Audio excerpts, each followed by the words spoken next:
안녕하세요. 이하이군입니다. 어제 삼성전자 실적과 컨퍼런스 콜이 발표되었습니다. 반도체 업종에 충분히 숙달된 투자자라도 검색 및 분석에 두어 시간 걸립니다. 이하이군이 10분 내로 정리해드리겠습니다. 자, 1분기 삼성전자 1분기 매출은 코로나19의 영향권과 디스플레이 및 소비자 가선 시장이 비수기에 접어들면서 전분기 대비 7.6% 하락하였습니다. 그러나 바닥이었던 2019년 1분기와 비교하면 5.6% 정도 증가를 하였습니다. 2분기는 코로나19 영향이 본격화되면서 전분기 대비 실적 추가 하락이 예상됩니다. 자, 이번 1분기의 시설 투자는 여전히 7.3조 원으로 반도체가 가장 많은 비중을 차지하고 있습니다. 자, 메모리 반도체는 적정 재고는 낸드가 2019년 말에 이미 도달을 하였고 D램은 올해 2분기에 전망되고 있습니다. 재고 선확보 수요보다는 고객의 재고 자체가 지금 낮은 상태이기 때문에 코로나19에도 불구하고 메모리 가격은 하락하기가 굉장히 어려운 상태입니다. 그 다음에 1분기에 EUV 1X 즉 10나노 1세대 제품의 DDR4를 파일럿 생산에 성공하였습니다. 자, 이번 코로나19로 인해서 재택근무와 온라인 교육, 쇼핑, 게임 등이 증가를 하면서 서버 SSD 등 클라우드와 PC 노트북 수요는 더욱 증가하고 있습니다. 미디어 스트리밍이 새로운 라이프 스타일로 자리 잡게 될 전망이며 이러한 서버 수요는 단기적인 현상이 아닌 것으로 전문가들이 판단을 하고 있습니다. 모바일 수요는 이전 수준을 유지하면서 128GB 이상의 낸드 플래시 수요가 유지되고 있고 D램은 5G로 인해서 프리미엄은 12GB 이상의 D램 채용이 예상되며 중저가는 6GB 이상 D램이 채용이 확산되고 있습니다. 이는 용량이 지속 증가되는 것을 의미합니다.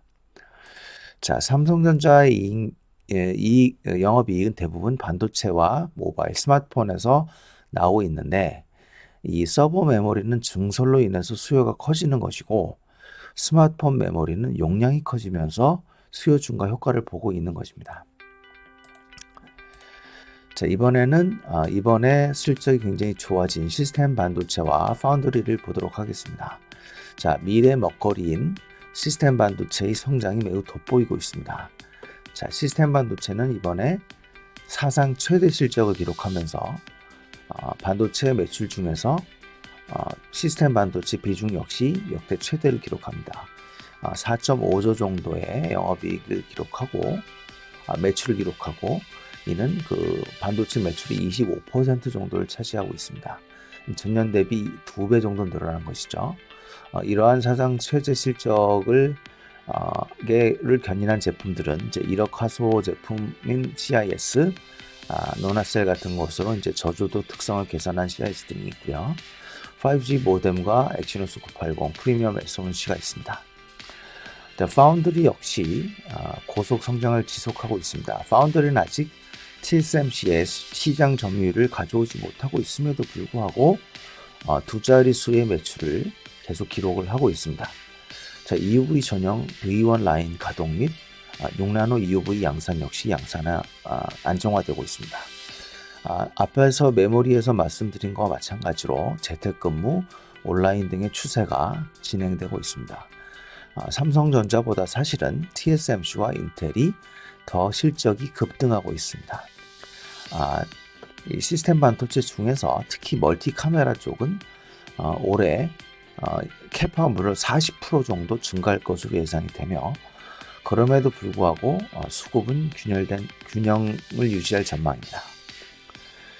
자, 이번에는 IMC 쪽을 보겠습니다. IM 즉 스마트폰과 태블릿, 그 다음에 통신 장비 쪽인데요. 수익성이 점차 개선은 되고 있습니다. 왜냐하면 갤럭시 노트와 갤럭시 폴드의 ASP가 크게 증가를 하였기 때문에 매출은 어느 정도 확보되면 매출은 좀 감소했지만 수익성이 회복이 되고 있습니다.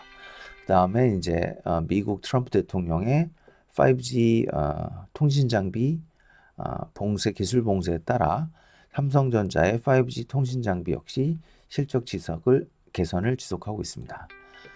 가전은 이제 프리미엄 가전 쪽이 호조를 보이고 있고요. 다만 하반은 이제 글로벌 자동차 공장 가동이 중지되고 있기 때문에 실적 약세가 계속 지속될 전망입니다. 자, 2분기는 이러한 스마트폰, 통신 장비, 가전, 그 다음에 전장 쪽은 코로나19의 부정적인 영향이 본격화될 전망입니다. 왜냐하면 이제 모바일 제품 같은 경우에는 오프라인 매장의 영향력이 굉장히 큰데 영업이 단축되고 있으며 중국과 인도 등에서 생산 기지가 가동 중단되면서 부정적인 기조가 더 강해질 것으로 보입니다. 특히 그 디스플레이 쪽, TV 쪽은 대형 이벤트였던 도쿄올림픽이나 유로 2022 모두 취소되면서 가전 디스플레이 모두 매우 부정적으로 전망이 되고 있습니다. 자, 이러한 메모리 실적의 호조는 이미 SK 하이닉스 1분기 실적 발표를 통해서 예견을 해볼 수 있었습니다. 2019년 4분기 대비 SK 하이닉스의 1분기 실적은 매출은 4% 정도 증가하는 데 그쳤지만 영업이익이 무려 240%가 급증하였습니다. 그렇게 하면서 OPM이 다시 두 자리로 복귀됩니다. 그 원인은 서버 DRAM과 서버 SSD 판매, 결국 서버의 데이터 센터 쪽에 재고를 채우는 과정에서 영업이익이 크게 올라갔다고 볼 수 있습니다. 자, SK 하이닉스도 2021년 EUV DRAM 첫 파일럿 양산을 목표로 하고 있는 것으로 밝혀졌습니다. 그래서 현재 연구장비 2대의 연구장비를 운영 중인 것으로 알려져 있습니다. 자, 이 그래프를 보시면 지금 메모리 시장의 업황이 굉장히 개선되고 있음을 볼 수 있습니다. 원래 메모리는 과거에는 부침이 굉장히 심했던 업종인데 2010년대 들어서서 치킨 게임에서 탑3만이 살아남은 이후로 경기 바닥권에서도 불구하고 두 자릿수의 OPM을 유지하는 굉장히 좋은 시장으로 탈바꿈한 것을 관찰해 볼 수 있습니다. 자, 메모리 반도체 삼성전자의 2분기 전략을 보도록 하겠습니다. 메모리 반도체는 16나노급 2세대 1Y DRAM으로 공정을 전환하여 원가를 절감할 계획을 가지고 있으며 낸드는 5세대 V낸드로 공정 전환해서 지금 굉장히 수요가 늘고 있는 대용량 서버 SSD 수요에 대응할 전망입니다. 시스템 반도체는 지금 굉장히 분위기가 좋은 이미지 센서의 고화소 전략을 지속할 것으로 보입니다. 현재 지금 1억 화소 CIS가 나왔지만 아마 그 이상의 고화소도 개발을 하고 있을 것으로 추정이 됩니다. 자, 5G SoC 역시 중국과 같은 추가 고객을 개발을 할 것으로 전망이 됩니다. 파운드리는 SoC와 GPU의 주문을 확대할 것으로 보입니다. SoC는 퀄컴으로 예상이 되며 GPU는 엔비디아로 예상이 됩니다. 루머에 의하면 테슬라도 역시 주문을 하고 있다고 알려져 있으며 구글은 이미 자체 프로세스를 삼성전자에 파운드를 주겠다고 발표를 하였습니다. 그래서 올해 하반기 양산으로 예상되는 EUV 5나노 핀팻 양산에 박차를 가할 것으로 보입니다. 자, IMG 통신 장비 쪽은 중국은 내수 부양을 위해 5G를 가속화하고 있지만 미국, 인도, 유럽은 지금 코로나19 락다운으로 인해서 기지국 설치 및 주파수 경매에 굉장히 소극적으로 임할 것으로 보입니다. 올해 반도체 시장은 작년과 현재는 비슷할 것으로 전망이 되고 있습니다.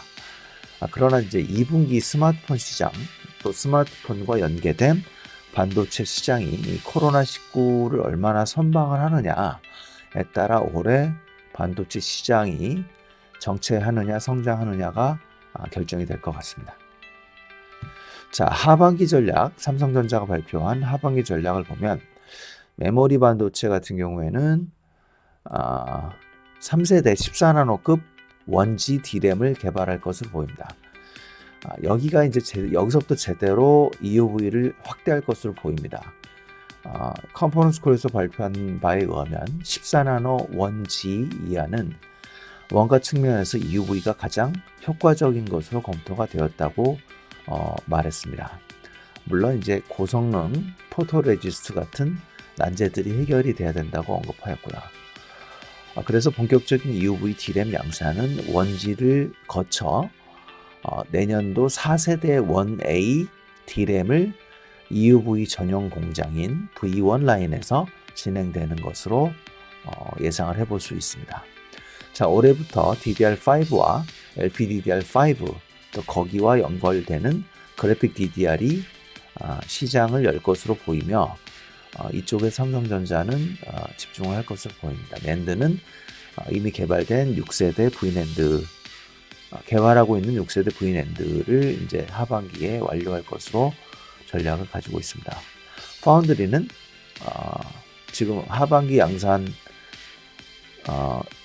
돌입할 것으로 예상하기 때문에 그 전까지 EUV 고객층을 확대해야 될 것으로 보이며 내년도부터 본격적으로 진행될 게이트 어라운드 3나노 공정을 개발할 것으로 보입니다. 자, 디스플레이는 아무래도 이제 그 LCD를 이제 축소하는 쪽으로 가기 때문에 중국 수조 공장을 언제 철수할 것인가가 이제 관건이 될 것이고, 반면 이제 대형은 QD를 개발하고 소형 및 IT는 이제 노트북과 PC를 모니터를 의미하는데요. 거기까지 OLED를 확대할 것으로 전망이 됩니다. 자, 시스템 반도체가 이제 삼성전자 미래 먹거리인데요. 시스템 반도체와 파운드리. 이번에 최대 실적을 거두었음에도 불구하고 인텔과 TSMC와의 격차는 더욱 벌어졌습니다.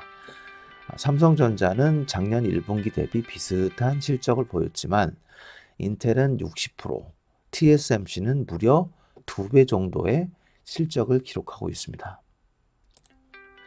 자, TSMC는 연말에 출시될 애플의 아이폰 12에 5나노 A14 바이오닉 칩을 2분기부터 양산을 할 것으로 보이고, 기존 그 중국 고객인 하이실리콘과 메디아텍, 그 다음에 AMD의 기존 수주 역시 유지할 것으로 보입니다. 그러나 이제 삼성전자는 한 2분기 정도 뒤져서 올해 하반기에나 EUV 5나노 양산을 본격적으로 가동할 것으로 보입니다. 자, 그 차세대 공정과 파운드리의 장기 성장성은 아직 TSMC가 삼성전자를 압도하고 있습니다. 그래서 삼성전자는 3나노 EUV부터 승부를 걸어야 할 상황입니다. 근데 TSMC는 인텔의 2022년 인텔이 양산 계획을 갖고 있는 7나노 GPU를 TSMC에 맡긴 것으로 알려져 있습니다. 애플은 TSMC와 독점금 계약 기간이 올해 끝남에도 불구하고 아이폰 12에 들어간 A14 SoC를 또 양산 의뢰를 하였습니다. 자, 화웨이와 메디아텍은 여전히 TSMC의 캐시카우 역할을 충실히 해주고 있고요. 퀄컴은 시장 지배력이 어느 한쪽에 쏠리는 것을 우려해서 TSMC와 삼성전자 모두 선택을 하고 있습니다. 자, 삼성전자는 기존 엑시노스와 엔사 GPU가 있습니다. 그 다음에 구글, 내년 픽셀폰 및 크롬북에 사용될 자체 SoC라고 신문기사가 발표를 하였는데, 코드명 화이트채플,